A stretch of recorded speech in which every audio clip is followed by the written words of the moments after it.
have questions and remarks to both presenters. The papers of whom I found very, very interesting and enlightening. Shall I start with Ginio's paper? And I liked very much this description that you've given of the Ottoman law is the three blind men who are going to the zoo. Because if you say, when you say dhimmi, you include the Jews inside this group, I think that you should, how should I say, readjust your theory. Hebrew law is not custom law, it's a case law. It was codified from the 10th century, 11th century onwards, and the summit of its codification is in 1575 with the completion printing of the Shulchan Aruch. So, and on top of that, you cannot, any Jewish Chacham, Rabbi, rabbinical judge, cannot give a sentence which is not based on former cases that support his adjudication. So there is no custom. There is, you have at least from, and even before that, but certainly after 1575, you cannot rely on custom. You have to rely on the code, and you have to rely on former cases. Now, within the Hebrew legal system, we know that many, many Jews in many places turned to the Sharia court, and the Jewish rabbinical judges were very, very learned in the Ottoman law. Both Sharia and Kanun, they knew all the little details. At the same time, it was considered a great offense to turn to the Sharia court. And even the various rabbinical courts, many times people came with a verdict from the Sharia court. A Jew came and said that the other side has this verdict from the Sharia court, but it contradicts the Jewish law. So say something. And the court does not hesitate, they say. So I would not say that these systems existed because just because the Ottoman law accepted their existence. They existed before the Ottomans, and they tried to protect their the walls around them, their existence, their authority within the Ottoman system.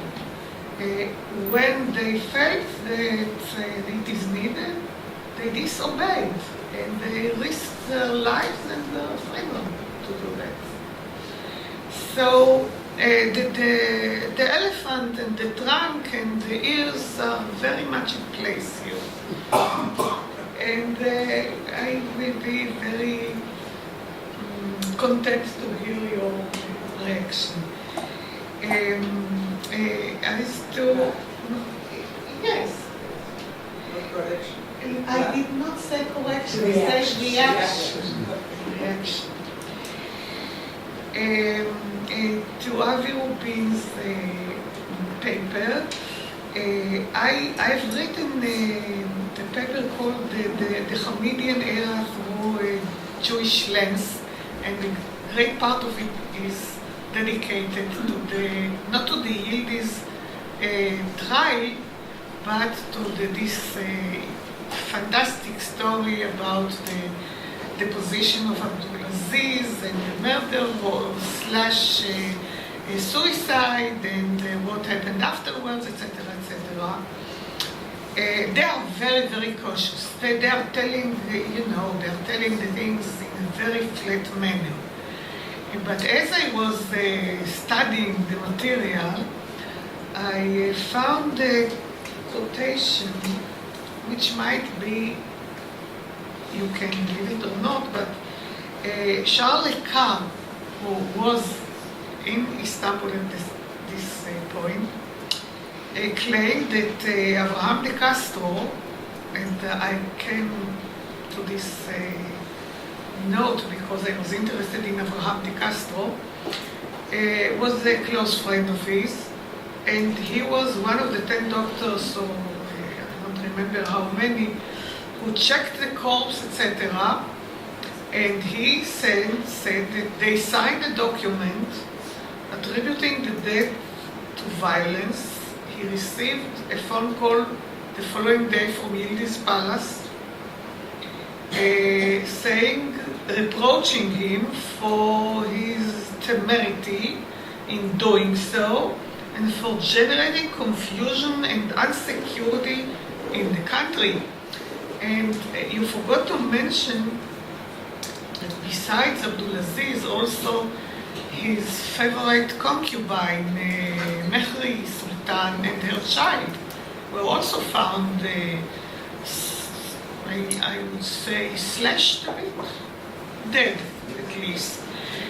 So I think that I would have divided the whole situation into two departments. The first was this a political trial? Yes, it was a political trial and a show trial, I totally agree. The question whether he committed suicide or was murdered is a totally different question. So I also would like to hear your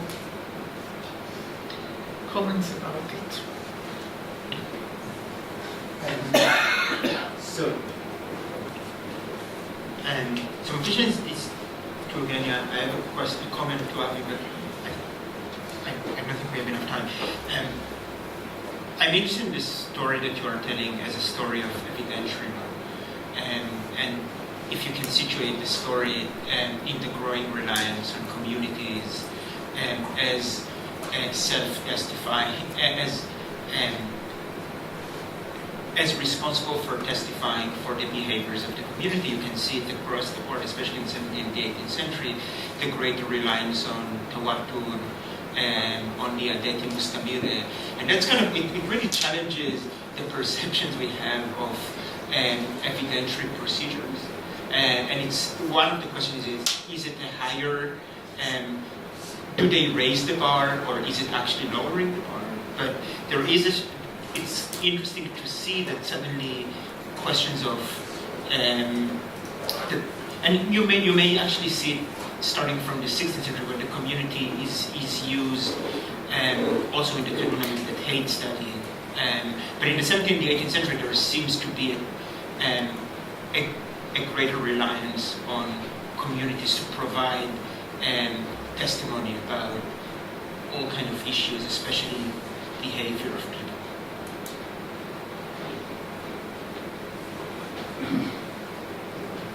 So just a short question to Evgenia about the whole issue of urf. So we know, in quotes, we have understood that there's a kind of movement of absorbing urf into inscribed text. That is, it's written down in various ways and incorporated then either into kanun or it's cited in legal proceedings and then ends up in the sigils as part of the protocol. But I wonder if part of what you haven't implied is that there's a cyclical, and it's not cyclical, I would describe it as a spiral because it doesn't come back to the same place, but that Urf is cited and then inscribed, and it's inscribed in different ways, in different contexts. And then it's available to cite as part of Kanun. And then what you've described is that it's actually then made part of Urf, if that's what I understood you to be saying. And then I wonder if we have a process also of reinscribing Urf, that is bringing more Urf or different Urf in, because Urf can't be static according to the way we understand custom. It has to be changing. So then if there's this kind of this kind of spiral or corkscrew-like procedure of continually absorbing Urf into Kanun, I think that might tell us something about sort of just how porous the boundaries of inscribed Ottoman law are over time. And to go back to what Omri was trying to say, maybe that's a kind of long-term characteristic of law and the practice of law, or the implementation of law across the Ottoman lands. I mean, to the extent that you have the formation of qadis in a central system, perhaps that's also a kind of characteristic that we can look for across Ottoman lands, at least for some period of the state's history.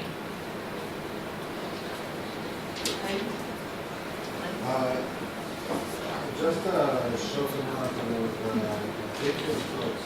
I was particularly impressed by what you said about this guy, named Papa Sinadinos, if that's how I pronounce the name, describing the Ottoman legal system as basically a positive event for Christian, for 10 million. This is certainly an unusual opinion. Not supported, I'm not saying this against you, very of you. Not supported by opinions of the most eminent scholars who dealt with Ottoman law, especially in the 17th and 18th century. So, in that sense, you seem to be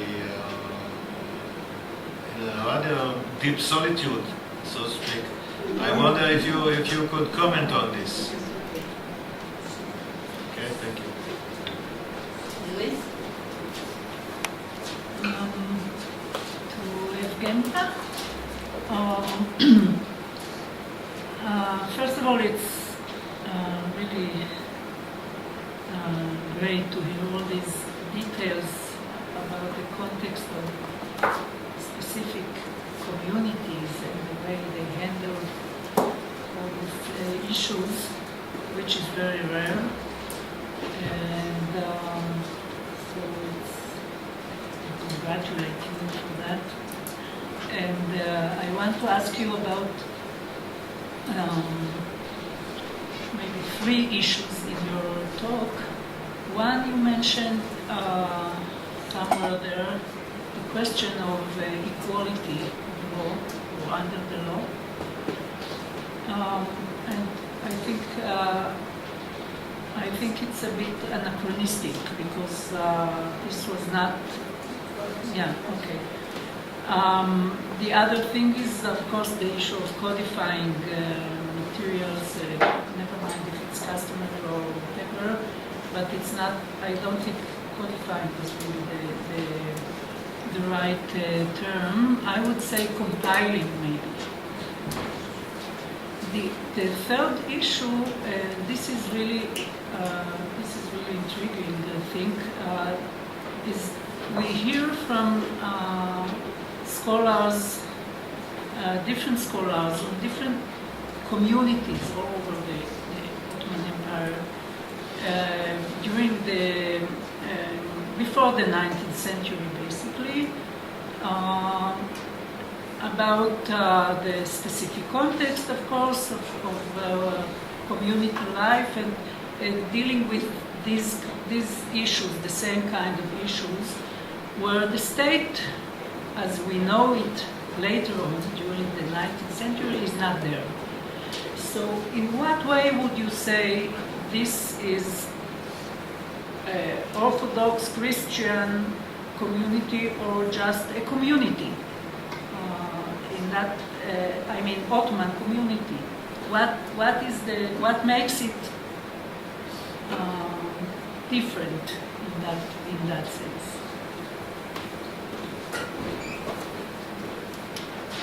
Questions? Okay, so I start. right. Shall I start? Microphone. Right. I start from the beginning. It's been pages. I'm sorry. Yes, I fully understand that custom might not have been part of of Hebrew law, as you said, and it was not part of canon law either. Today I talked about community codes.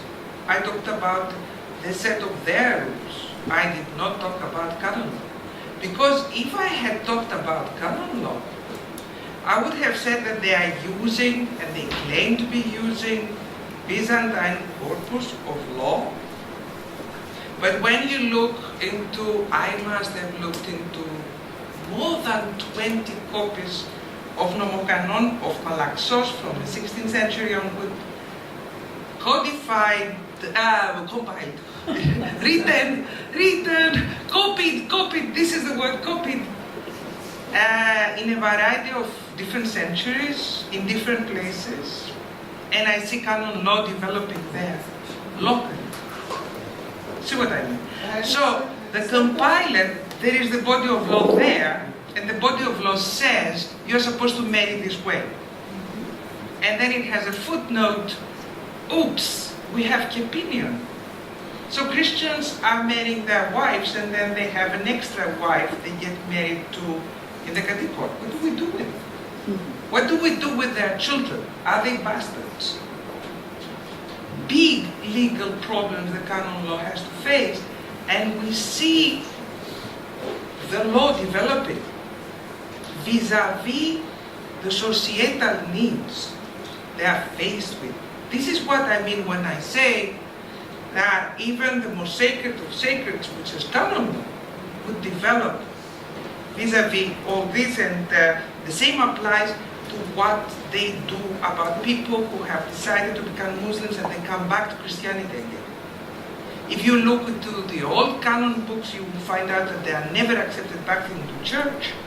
If you look into the same Malaxos copy from 1674, you're going to figure out that they are canonized. They are given a punishment only for a year. Because church and its law will have to face this reality, and will have to respond to it, and will have to keep people together. Therefore, yes, the Christian and the community courts, they are fighting for clients too. They say, don't go to the Catholic court, don't go. You're going to burn, you're going to die. This will happen to you, this will happen to you. But hey, the Berato of the Metropolitans say that you're supposed to deal with their family law, but each of these zimmis are free to choose whatever they like, and this is written in the Berato itself. So you're free to choose, and I have cases of people who have been married in the Kadi court because they could not get married in the ecclesiastical court. They are too close related, and they live in this small community for 25 years and nobody bothers until they're about to die, and then they get a canonical divorce. Just 1 second. So,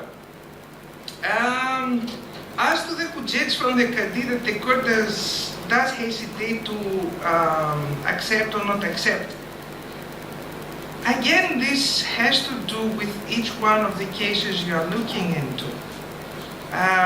You mentioned yourself that we don't exactly know how all these records were registered, how they were filtered, how they were chosen. Or in your own presentation, when I asked you about rabbinical codes. No, we know exactly how they were. But you mentioned something about filtering. No. The records that I'm talking about are from the 19th century.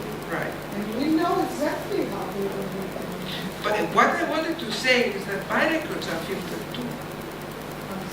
Of course they are filtered. Because we don't have a modern state that records everything. We have people going over and asking for a recording for a purpose. So when a woman is begging the bishop to get a divorce and she doesn't divorce her, and she goes 2 or 3 times to him, begs and begs and says, he beats me up. He doesn't divorce her. Then she goes to the Catholic court, divorces, comes back and says, hey, do you know why I want to divorce? Because he forces me to sleep with a neighbor. And then, flop, the whole thing comes out. And she has it registered in the ecclesiastical court. Why? Because she will get every single penny of this guy. Not only she will get a divorce. So it is the intent too of the people who have all these cases registered that we will have to think. And you are absolutely right. Yes, of course, all this existed before the Ottomans. What I'm interested in doing is how they evolve. Because if you have law that never changes, it does not respond to the needs of the people they're supposed to. This is not logical. So, well, I don't know. Right. Guy, evidential law. And additive step. I think all this has to do with the Ottoman state too. It changes the system.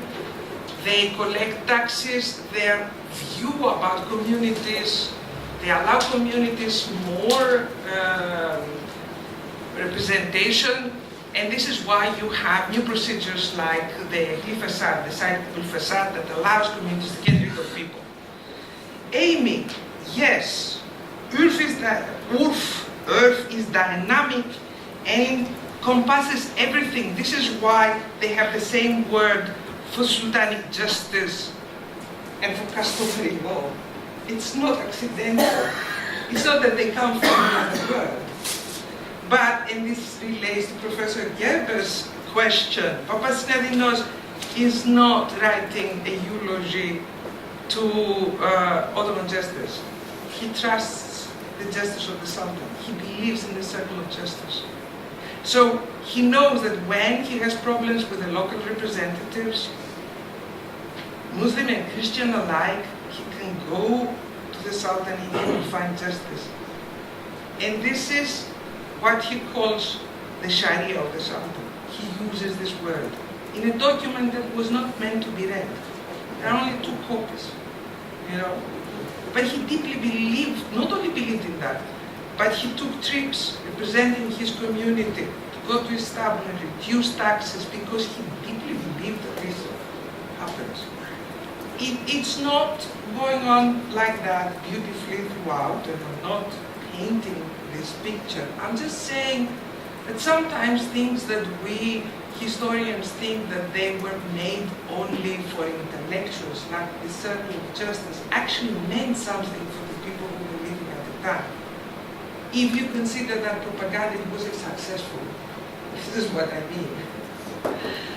So, Iris, yes, codify, you're absolutely right, compiling. I don't believe this is a code.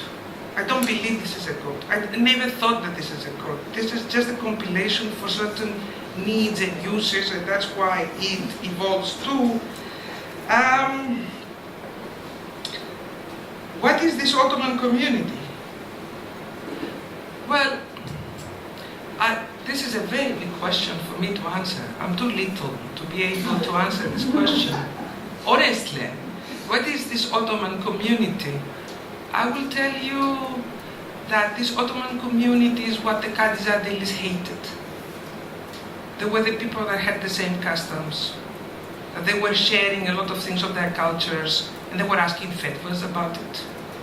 That they were having communal prayers before the army goes to war, or because there is veba, there is plague. And it didn't work properly. All sorts of things were happening. All sorts of things were happening. And then it was the individual and the communities, and the situation, and the access to legal advice, and networks that would determine once the individual's futures or the community's future for what that matters. But when we look into their elites, we're going to figure out that they share the same culture. This is why Akhisari's Risale against smoking is copied by Mavrokordatos, and the difference is that Mavrokordatos use Bible examples and ancient Greek literature examples instead of the Quran examples. But the idea is, let's control these people. Those who smoke are bad people because they are unruly. I mean, that sort of thing. But I don't think I can answer this question. This is too big a question for me. Thank you.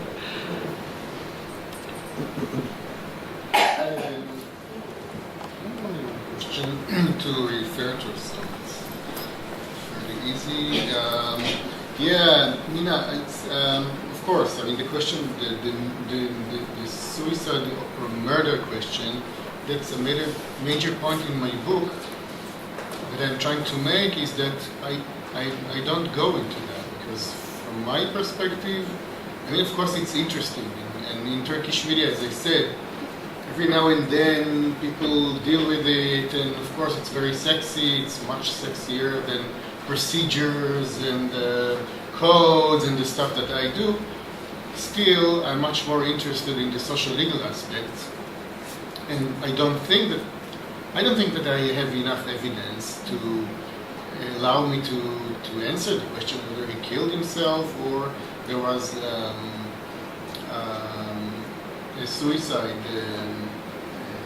an act of suicide here.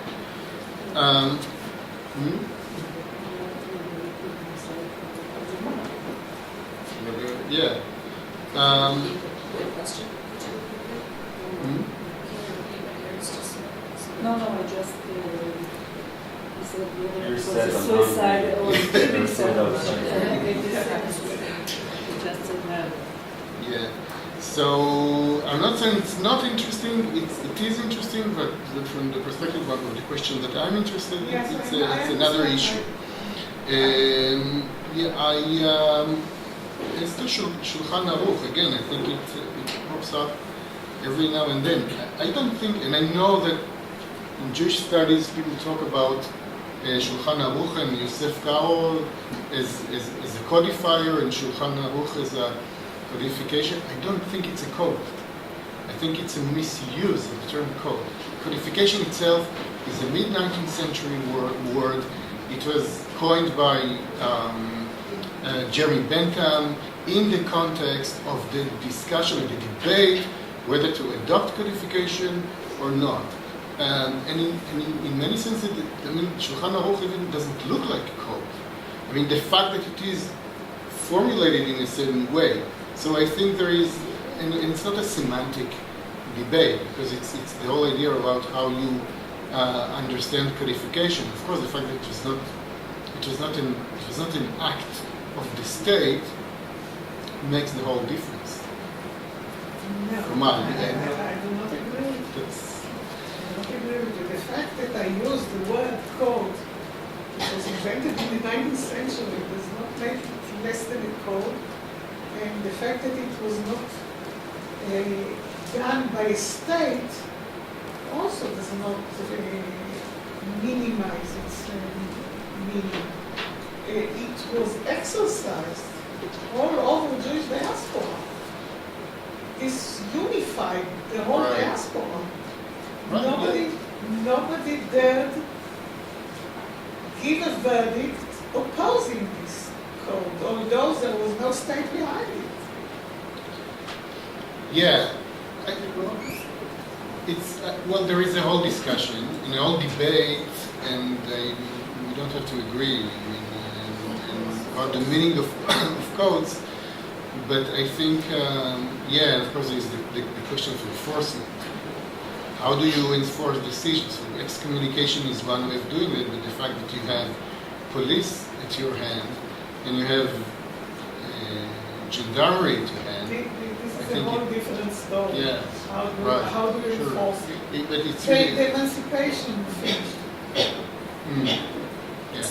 But it seems to me that also the dynamic of living, at least in the Ottoman realm, of living where you have an option to go and use another set of norms that you can invoke to hand down a decision about whatever the question is also makes it more dynamic than the word code might suggest as a social reality. I agree.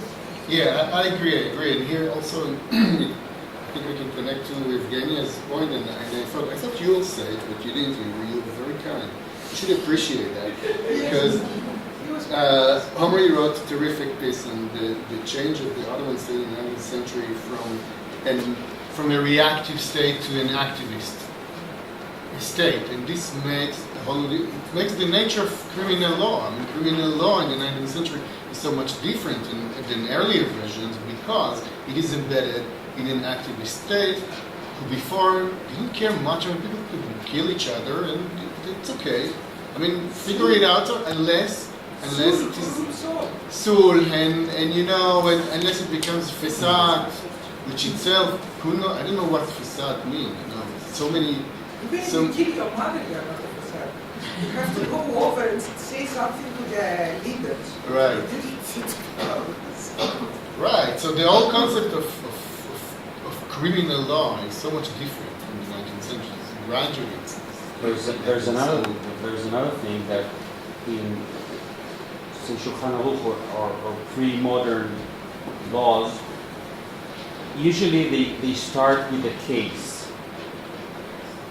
while modern codes and codification talks of the crime itself or the offense. Shulchan Aruch does not start with the case. And also our connections do not start with There is the I mean, issue. Everything before and after, every book of responsa is causative, is the word. But if You have case, and on top, the continuation of the legal system afterwards is based on this case and other cases. But the Shulchan Aruch itself, and the Rambam before him, and the Al-Fasi before him, they are not based on cases. They give in such a situation, this is what you should do. Okay, in such a situation, while a code begins with the end of the thing. The point What is, is- it's a ready-made law. What is And the jurisdiction, the space for the judge is really very, very limited. I do not follow you. Repeat it, please. I'm saying, and that is very essential Yes. for the code, that it's a ready-made law. So there is not much space for the judge to. Yes. But there And isn't so much it's, space for you it. basically, so is that Yes, true yes, for for the example, Shulchan Aruch? Yes. You just, it's Yes, like a תוכנת הפעלה, זה ממש... But there isn't much Yeah, room if for you have, just a moment, I will give you an example. A girl who is given a betrothal by her father under the age of 12, and he passes away, and she's not 12 years old, she can reject the betrothal. Full stop. Okay, that is also in the fiqh, but I don't see that. No, this is No, the point, I think that this is the law. This is not this is the law. No, but But the thing is that we've had this conversation many times. The assumption, there are two things here. There is a perception that the codifiers have about the past that they claim to replace, that tend to present a super chaotic story, and that's not what they say. But when you look at codification as a continuation of canonization, or however you want to call it, I mean, you can really see that there is, if you are looking for a code with numbered articles, So that's a very specific quest that you are after. But when you look at a very canonized perception, something along the line of the Shulchan, or something that may not appear in a single site, in a single document, but you can be easily reconstructed, you can find a highly canonized perception of the law that doesn't look like the code that Messi, Kuno, you are after, which is perfect. And I think that there is something interesting in the expectation of what they think the codification does. But I think that you can really see a clear understanding of what kind of law should be applied much earlier, much before the code. Let me give an example. Let's take the category qatl, okay, which is a very broad category of manslaughter. There's no murder in Islamic legal thinking, right? Now comes the 19th century, and I want to have an offense which is called murder, and I want an offense which is called manslaughter, and I want an offense which is called murder in second degree, third degree, okay? That's codification, because it's coming up with new concepts, and then you describe them in the same way that you find new concepts throughout, from the 12th century Central Asia all the way to the 19th century. Wow. The codification is really a way of how law is organized. It has nothing to do with the content. Unless you say that the form is the content, but in terms of the categories, the form is the content. Exactly. No, that's what I'm saying. The form is the content, and I agree with this kind of the argument. But the fact that there are arguments that you can say the same thing. You can find concepts and arguments in later codes that you don't find in earlier. It doesn't make the earlier codes less codes than the later ones. Well, then you miss the point. The point is exactly that. Okay, take the Mejele and take Islamic legal thinking before the Mejele. What did the Mejele try to do? The Mejele tried. I tell you truth. Stop the ikhtilaf. It's okay. It's the ikhtilaf. Which is what the Muftis have been doing. And the same members of the Mejele are right. Try and think what the Mejele was in formation. What did it try to do? What the Mejele tried to do, the Mejele tried to come up with a single opinion out of the range of opinions within the school, and the same members of the Mejele committee, by the moment the Mejele is sealed, write a commentary that opened up the entire story. Yeah, the moment they are... I agree, but the Mejele was a manual for judges. Right. The idea was... But you have similar documents and similar manuals from the 16th century. Was the same. Feyzullah gets a Fetava out and says, Abu Sud Efendi had seen the ikhtilaf about with what I'm supposed to do if somebody swears at the companions of the Prophet. There is ikhtilaf. And then he comes out and he says, look, Abu Sud has sorted the similar problem with the Prophet himself. And he had suggested to Suleiman that everybody who does that should be killed. We should do the same. And this is in the Qadi's, local muftis' pocket. That's why we have so many ones. Or they get a firman from the context of this argument is very modern and modern. No, it's more than that. It's the use of definitions. Why are we we put so much effort in that? Because it explains things. We have to use it, and we use the same definition for everything, it stops being explanatory.